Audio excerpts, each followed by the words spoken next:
Democratic republic of കോങ്കോയിൽ disease X എന്നറിയപ്പെടുന്ന അപൂർവ രോഗം പടർന്നു പിടിച്ചുകൊണ്ടിരിക്കുകയാണ്.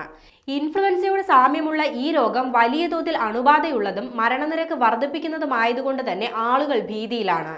ഇക്കഴിഞ്ഞ ഒക്ടോബർ മുതൽ രാജ്യത്ത് 406 പേർക്കാണ് അസുഖം ബാധിച്ചത്. 143 പേർ മരണപ്പെടുകയും ചെയ്തു. മരിച്ചവരിൽ ഭൂരിഭാഗവും കുട്ടികളാണെന്നതാണ് ആശങ്ക ഉയർത്തുന്ന കാര്യം.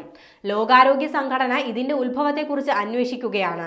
എന്നാൽ ജനങ്ങളിലെ പോഷകാഹാരക്കുറവ് രോഗത്തിന്റെ ഉറവിടം കണ്ടെത്താനുള്ള ശ്രമങ്ങളെ തടസ്സപ്പെടുത്തുകയാണ് ചെയ്യുന്നത്. പനി, തലവേദന, ചുമ, മൂക്കൊലിപ്പ്, ശരീരവേദന, ശ്വാസതടസ്സം, വിളർച്ച എന്നിങ്ങനെയാണ് അസുഖബാധിതരിൽ കണ്ടെത്തിയ ലക്ഷണങ്ങൾ. പനി, ചുമ, ശ്വാസതടസ്സം തുടങ്ങിയ ലക്ഷണങ്ങളോടെ മരണത്തിന് വരെ കാരണമാകുന്ന രോഗമാണ് ഈ ഡിസീസ് എക്സ് എന്നറിയപ്പെടുന്നത്. ഈ രോഗം വായുവിൽ കൂടി പകരാൻ സാധ്യതയുണ്ടെന്ന് Africa centre for disease control and prevention ആശങ്കയും ഉയർത്തിയിട്ടുണ്ട്. രോഗത്തിന്റെ കൃത്യമായ സ്വഭാവത്തെക്കുറിച്ചും അതെങ്ങനെ പടരുന്നു എന്നതിനെക്കുറിച്ചും ചോദ്യങ്ങൾ ഇപ്പോഴും അവശേഷിക്കുകയാണ്. ലോകാരോഗ്യ സംഘടനയുടെ അഭിപ്രായത്തിൽ ആഗോളതലത്തിൽ അപകട സാധ്യത ഇപ്പോൾ കുറവാണ്.